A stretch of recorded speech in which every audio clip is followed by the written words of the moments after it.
Thank you. I'm very pleased to be back here at FreedomFest. When I spoke here last year, it gave me such a morale boost to be around so many people who share my passions for the Constitution and for freedoms and the rights that our Constitution preserves. Those freedoms have been under relentless assault for at least 20 years now, but particularly since 2020, when Donald Trump was still in office. The COVID lockdowns violated our freedom to peaceably assemble. They shut down our churches, violating our freedom of worship, which is enshrined in the First Amendment. They shut down millions of small businesses, 3.3 million businesses with no due process, no just compensation, in violation of the Fifth Amendment. They shut down our jury trials against any corporation that was involved in a COVID countermeasure, no matter how reckless they were, no matter how negligent, no matter how grievous your injury. You could not sue them. I believe Donald Trump has good instincts. He resisted the ideas of lockdowns at first, but he wasn't able to resist the bureaucracy for long. He came into Washington to challenge the establishment, but he didn't know how to do it. He reauthorized FISA and the Patriot Act. He broke his promise to declassify the JFK assassination files. He put a Goldman guy in charge of the Treasury Department, an Exxon CEO in charge of State Department, a pharma president in charge of HHS, a Verizon lobbyist in charge of the FCC, coal and oil lobbyists to run EPA and the Department of Interior, respectively, a big ag robber baron as the head of the Department of Agriculture, and the neocon militarist John Bolton as National Security Advisor. These are all swamp creatures. President Trump's instinct to drain the swamp was correct, but the swamp swallowed him instead. This assault on the Constitution drastically intensified when President Biden took office. His administration trampled on that most fundamental of freedoms, the one upon which all the other ones reside, the freedom of speech. We now know from the Twitter files and from discovery in the Murthy versus Biden case, and from the discovery in my case, Kennedy versus Biden, at 37 hours after he took the oath of office, President Biden swearing to uphold the Constitution, President Biden's White House set up a system where the FBI funneled censorship requests to all the major social media companies to remove posts, to deplatform critics, and to suppress dissent. The FBI opened this portal to a dozen other federal agencies, including the CIA, CISA, the IRS, the NIH, the CDC, the DHS, and others to join in an obscene orgy of federal censorship. It started with what they called medical misinformation, but it didn't stop there. Soon, a whole censorship industrial complex had metastasized, incorporating government agencies, universities, NGOs, and the tech companies. And the subjects they censored expanded from way beyond medical issues to issues like the war in Ukraine. In his 155-page decision, documenting this extraordinary government coup d'etat against our Constitution, Judge Doughty condemned the Biden administration for, quote, the most massive attack against free speech in United States history, end quote. Yesterday, that same federal judge affirmed my injunction against President Biden, ordering the president to cease and desist from pressuring media and social media platforms to censor my criticism of his government policies.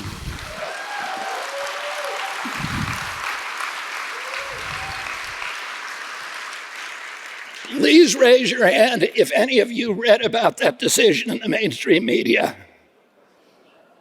Yeah, none of you. That is not a coincidence. And I'll mention just one more freedom that the Biden administration violated, a freedom that is so fundamental that the framers never thought to put it in the Constitution. And it's called bodily autonomy. There's no right more fundamental than to have sovereignty over one's own body, to decide what foods to eat, what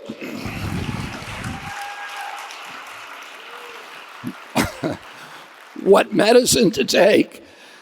The COVID vaccine mandates violated that freedom.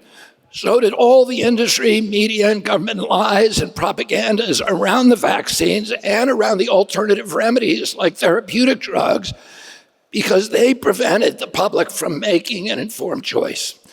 But I'm not here to relitigate the COVID era. I only mention these things because it can help us understand the new crisis that is now upon us. Most people aren't fully aware of it yet, but those who are paying attention to politics feel the gnawing apprehension of big events just over the horizon. So I'd like to say something about the current disarray within the Democratic Party, because it is really the symptom of something much, much larger. As you know, we have a sitting president who is barely able to string a sentence together. I'm not here to make the obvious points of who is in charge in case there's a nuclear incident or in case there's a decision to escalate a current war or to launch a new one. Those, of course, should be deep, abiding, and obvious concerns for every American. But those are not the issues that I want to talk to you about today. The crises that I want to use this opportunity to address are companion issues, the crises of trust and the connected crises of a divided nation. It all begins with a phenomenon that is fundamental preoccupation of the kind of people who attend FreedomFest, and that is the centralization of power. Every one of you understands the inviolable corollary that the more centralized power becomes, the more corrupt it becomes. This is why we worry when large agglomerations of power, for example, church and state, begin to collude with each other. The framers ingeniously designed the American system of checks and balances to keep political power centers in separate silos that each keep an eye on each other. The real danger to our public emerges when these power centers begin to cooperate and conspire with each other against the rest of us. In a functioning republic, government power centers regulate industry power centers, while the press scrutinizes the government. But during COVID, those boundaries dramatically eroded. Government and the world's biggest industries and the medical cartel and their allies in the defense industry and the intelligence apparatus began actively colluding with each other and with the American press while they clamped down unprecedented controls over public conduct. They began with tight restrictions over speech. They all started talking, as we noticed, in one voice. They were collaborating with each other. They were lying, telling the same lies, and giving us the same propaganda, and gaslighting us, and suppressing dissenting opinions. Instead of maintaining a fierce posture of skepticism toward government actions and government pronouncements, journalists made themselves propaganda vessels for the government. The media's total loss of independence about the medical issues and about the COVID countermeasures quickly spilled over into other issues. It should therefore not be surprising to us to learn that for the last 4 years, President Biden's team has been conspiring with our most authoritative media outlets, lying to us about the cognitive condition of the president. For years, one pundit after another told us that the president was sharp as a tack. Anyone who said otherwise was pilloried for spreading baseless MAGA conspiracy theories. Well, as we saw on the debate night, those baseless theories turned out to be true. They turned out to be true just like all the previous other conspiracy theories that the vaccines didn't stop transmission, that they hadn't been properly safety tested. Just like when there was no science behind the conspiracy theories, that there was no science behind social distancing and mask mandates.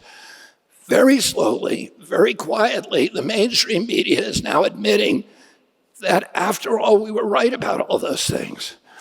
But the media's about face on President Biden's dementia has not been slow at all. In fact, after debate night, the media turned on a dime. All of a sudden, it was now okay to call for President Biden to step down. We all got national whiplash as one narrative after another whirled out of the media spin machine. President Biden had a cold. He had jet lag. He just had a bad night. His cognitive absentia doesn't matter because he has a great team around him. Each day, the media offered a new truth, contradicting the truth of the day before. Are you shocked that the media can say the very things that it ridiculed just a short while ago as right-wing disinformation and now is saying that they're true? I'm not shocked. I was not shocked by that debate performance. I expected that debate performance. I was shocked that people were shocked at that debate performance.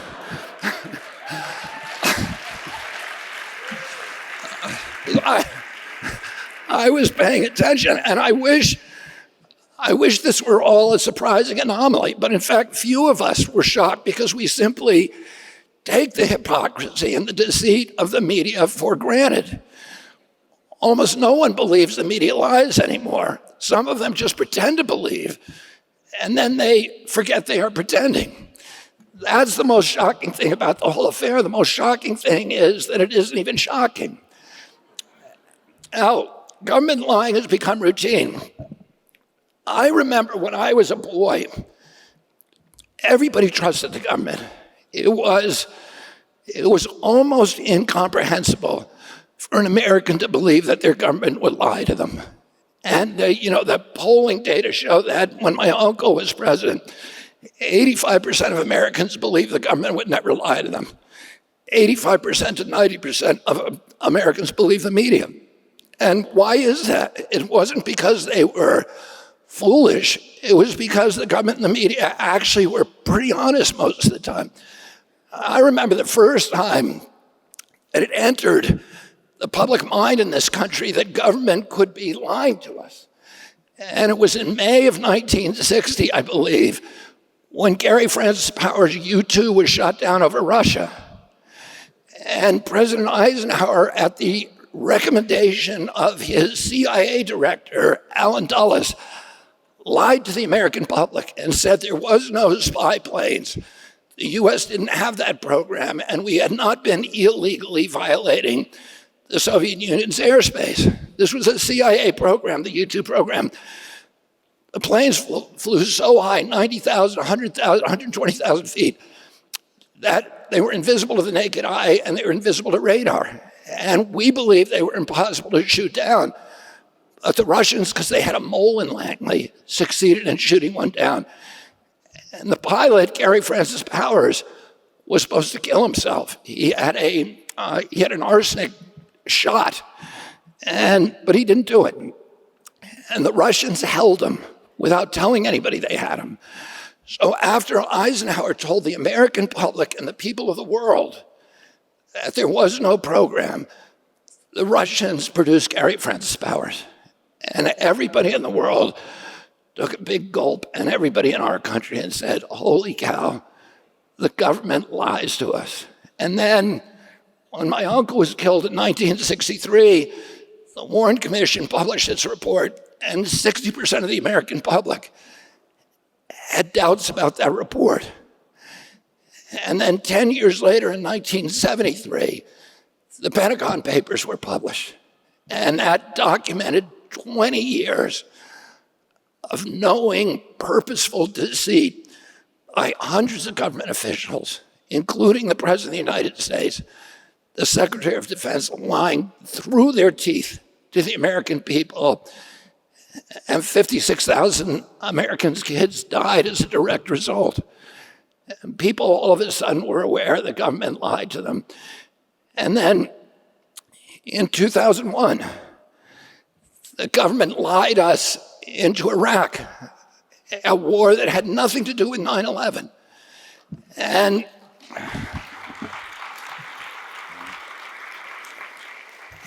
they did it this time with media cooperation, and that was unusual.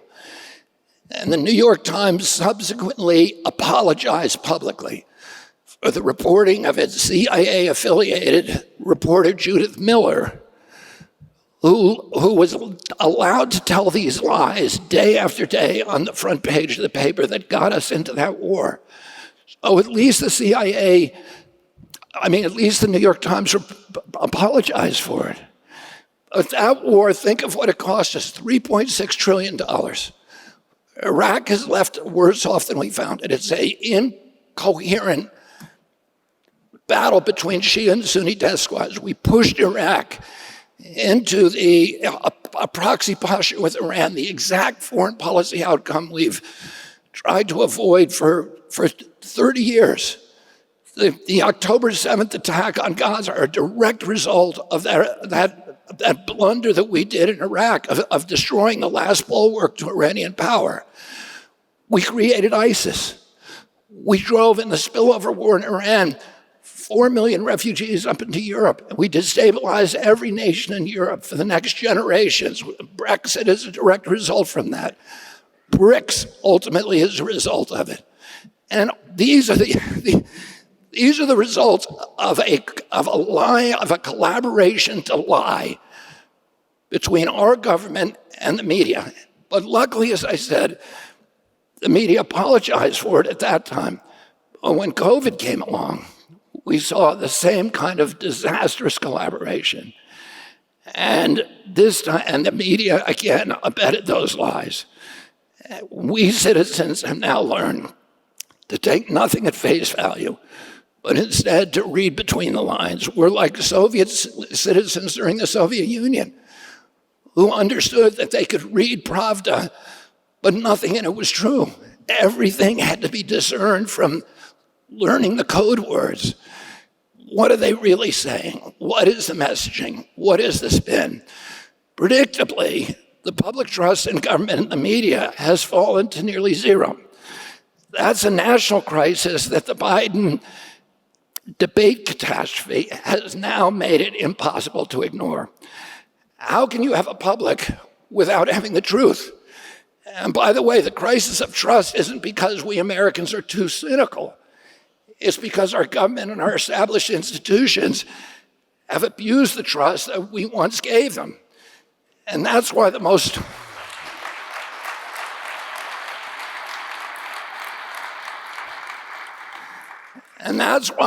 important thing that I'm going to do as president is to tell the American people the truth.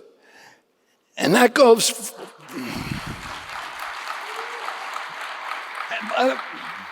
And by the way, when I launched my campaign a year ago in Boston, I said, we just had a giant medical experiment done on the American people. For 3 years, we were the subjects of a mass experiment, and now I'm going to do a mass experiment with the American people, which is to tell them the truth. And if there is an appetite for the truth,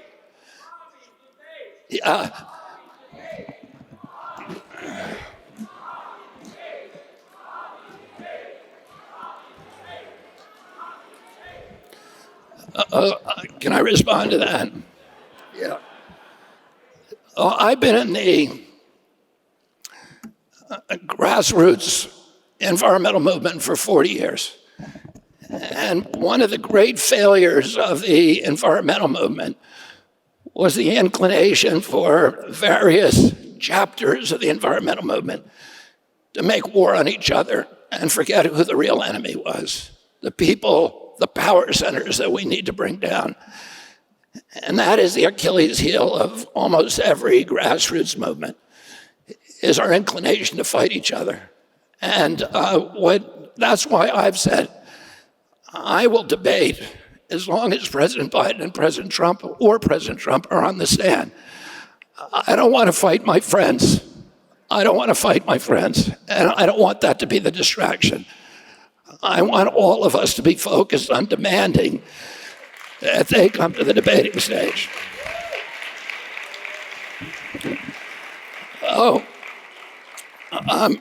I made this promise. I said that if there's an appetite among the American people for the truth, I'm going to be president in November.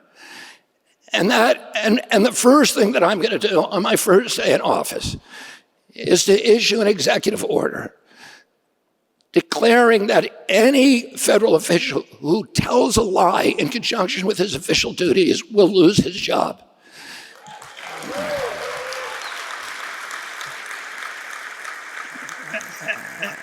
And I'm going to order the intelligence agencies to cease propagandizing the American public. And I'm going to use blockchain and AI to make all government actions and interactions transparent to the public. I'm going to use technology. There's two things that could happen to those technologies. You know, Elon Musk said AI is going to first to steal our jobs, and then it's going to kill us. We all know the truth is that AI, two things can happen to AI. AI can become a tool for the government to enslave us all, to alter and control our realities, to alter, control, and monitor our behaviors. But there's a good ending for AI too. It could be used by the people to make government responsive and transparent again. And blockchain has a very, very strong role in doing that too. And that's why we need to support those, keep them here in our country, and keep them. And we need to elect a president who understands the potential and the peril of those technologies. They have the capacity, AI has the capacity to make us the boss, the sovereign of our government once again. And I'm going to use it that way. Government officials will once again work for us. Telling the truth is the only way to rebuild trust that decades of lies have ruined. So that's the first crisis, the crisis of lies. The second is even more dangerous. It's the crisis of division. Remember during COVID, when issues about masks and vaccines were pitting family members against each other? Well, those divisions are still simmering under the surface. And the two parties keep inflaming them toward a terrifying eruption. Our politics today is so polarized that each side thinks the other doesn't just have a worse candidate, but they think the other is an existential threat to democracy and to the republic. But actually, the real threat, the real existential threat is our division. As Franklin Roosevelt said, the only thing we have to fear is fear itself. Abraham Lincoln said, a house divided against itself cannot stand. Our country faces some of the steep challenges right now in its history, and we cannot hope to meet them if we're all at each other's throats. Remember, we're a wealthy nation with rich traditions, with strong institutions, with abundant resources. Technology has advanced by leaps and bounds since the 1960s. Productivity has risen manyfold. We should be more prosperous than ever, shouldn't we? We should be more secure than ever. We should be healthier than ever. And we could be if we didn't spend 99% of our political energy fighting each other while the robber barons steal all of America's wealth. Republican The Republican and Democratic administrations are both helpless to reverse our nation's decline. More than half of our citizens can barely afford their essential cost of living. We die 5 years earlier on average than if we had born in any other developed nation. We have more children living in poverty than any developed nation except Romania. We spend double what they do, what other Western nations do on health care, but we have the worst health outcome of the top 79 nations. Our infrastructure is in disrepair. We are mired in inflation and debt, even as we continually embroil ourselves in military entanglements that bankrupt our treasury, that harm our image as a good and just nation, and erode our moral authority abroad. And what do we need to do to turn it around? What do we need to do to make America strong again from the inside out? We need truth and we need unity. Crises always brings people together. You've seen the hashtags like Houston Strong, Boston Strong, New York Strong, Maui Strong. When there's a flood or a fire or an earthquake, they represent the best of us. The moments we put aside our bickering and answer our highest calling as neighbors, as community members, as human beings, and as Americans. And I'm here today to introduce a national recovery plan that draws on these best instincts, and I call it hashtag America Strong. My America Strong plan is the path to heal our divisions, to restore the prosperity of our nation, to ensure that the upcoming election does not end with half of our citizens feeling alienated from the very country they love. I think most Democrats and Republicans know deep down that this toxic polarization is unsustainable. That's why every president pledges to reach across the aisle. Every president promises to be the president of all Americans. I believe they're sincere, but they're helpless to follow through because, in fact, they start out already on one side of the aisle or the other. They are elected as the champion of one side and the nemesis of the other. So they exclude the losing party from government for 4 years as they dole out cabinet positions and bureaucratic jobs to their most partisan supporters, and they pay back favors. As for their opponents these days, electoral defeat might mean legal prosecution and prison. Our country is already in a kind of a civil war, a cold civil war. And you know, the Biden administration has weaponized government beyond anything in our history, including denying me Secret Service protection. And I'm not trying to make it personal, but it's just a symptom of this. You know, what started when 51 CIA agents signed a letter right before the election, a lie, saying that Hunter Biden's laptop was Russian propaganda.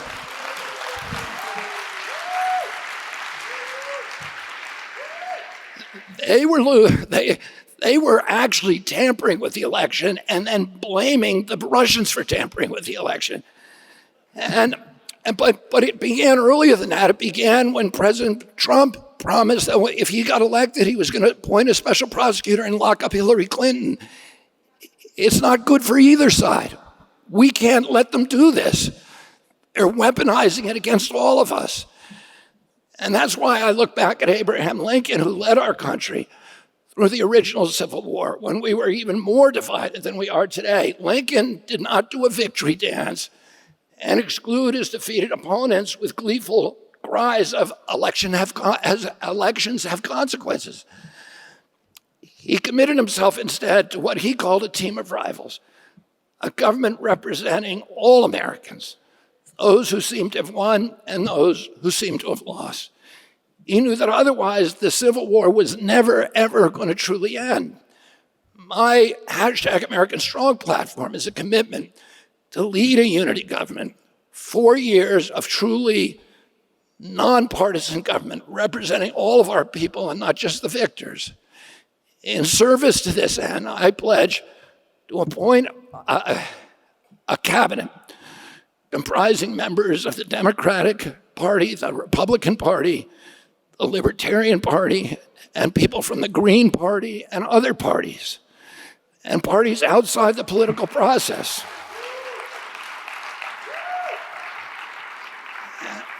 And I pledge to you to convene a cross-partisan advisory committee to propose and select Supreme Court justices.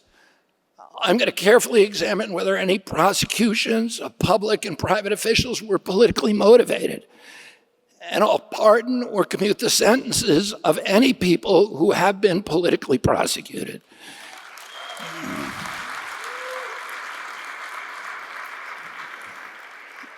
This includes Ross Ulbricht and, of course, Edward Snowden. And I'm going to grant Julian Assange a real, full, and unconditional pardon.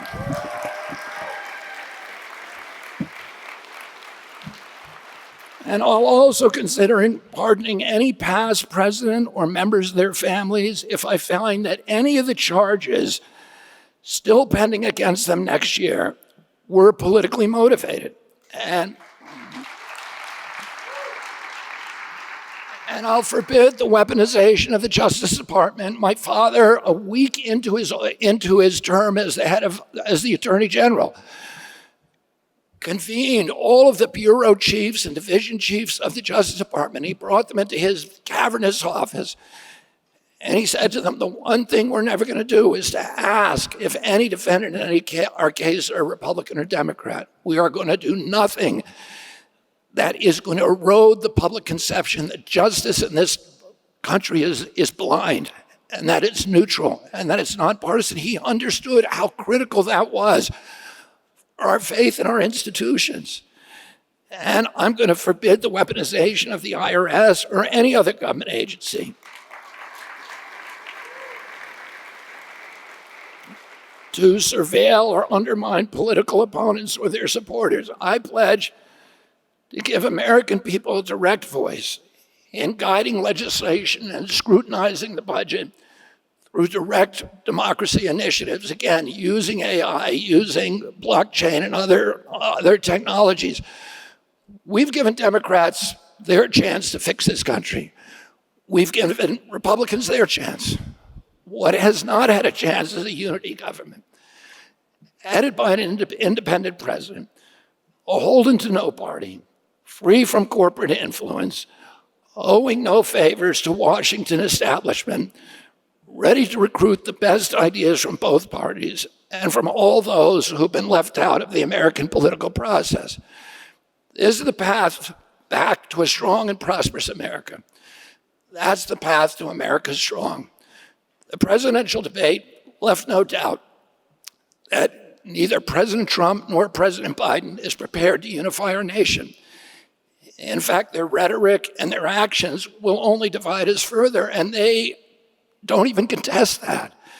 If an establishment Democrat wins, or if Donald Trump wins, the cold civil war is only going to intensify. We're going to get more of the same, more division, more poverty, more debt, and all of these crises will only accelerate. What this country needs now is unity. What this country needs is healing, is forgiveness. This is why I'm proposing American Strong Unity Government. Leading such a unity government, I will combine the best of us, red and blue, black and white, insider and outsider, and together we will tackle the challenges that have paralyzed both parties. We'll restore the middle class, we'll end the corruption, the lies, the surveillance, and the waste. We'll restore our nation's infrastructure. We'll make homes affordable again. We'll end the forever wars abroad and get the forever chemicals out of our food and water.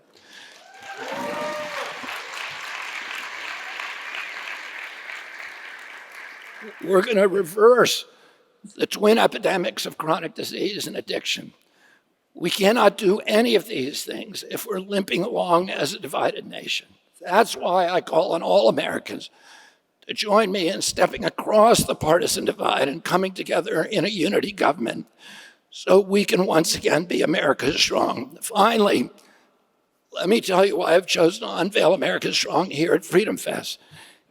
is because national healing isn't going to start with the Democrats or the Republicans. It isn't going to start with those who have already taken a side.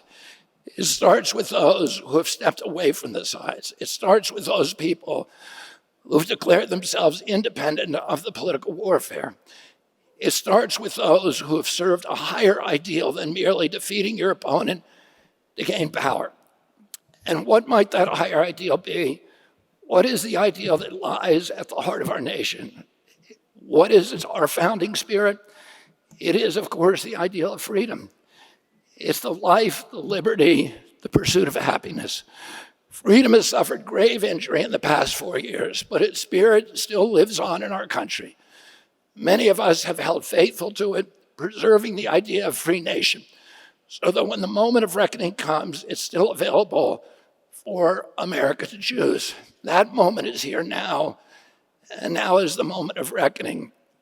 All of you who lived through the COVID pandemic and held on to your capacity for critical thinking, held on to your love of the Constitution, held on to this critical skepticism that we're supposed to have toward government officials in a democracy. My father told me when I was a kid, people in authority lie.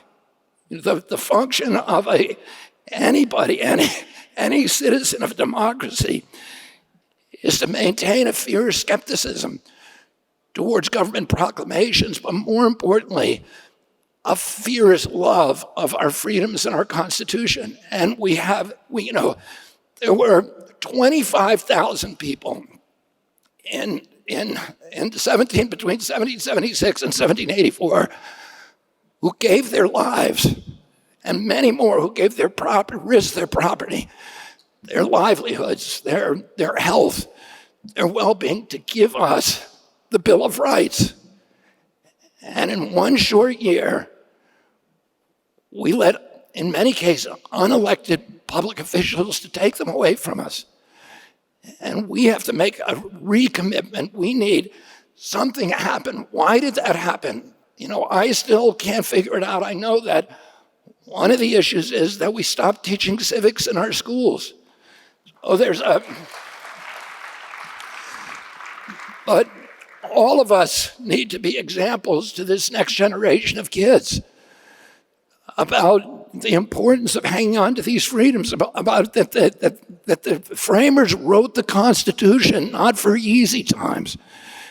They didn't write the First Amendment to protect convenient speech or likable speech or politically correct speech.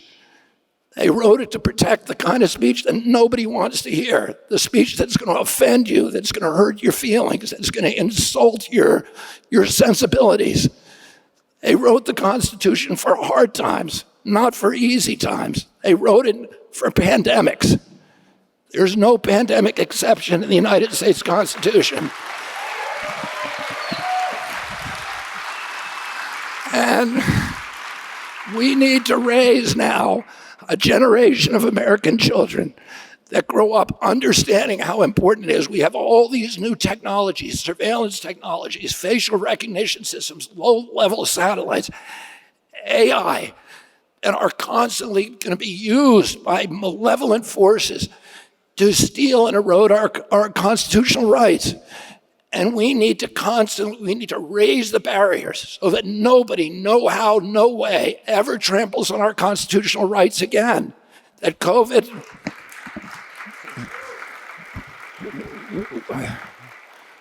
we need to raise a generation of children that understands that they need to fight for these constitutional rights to the death.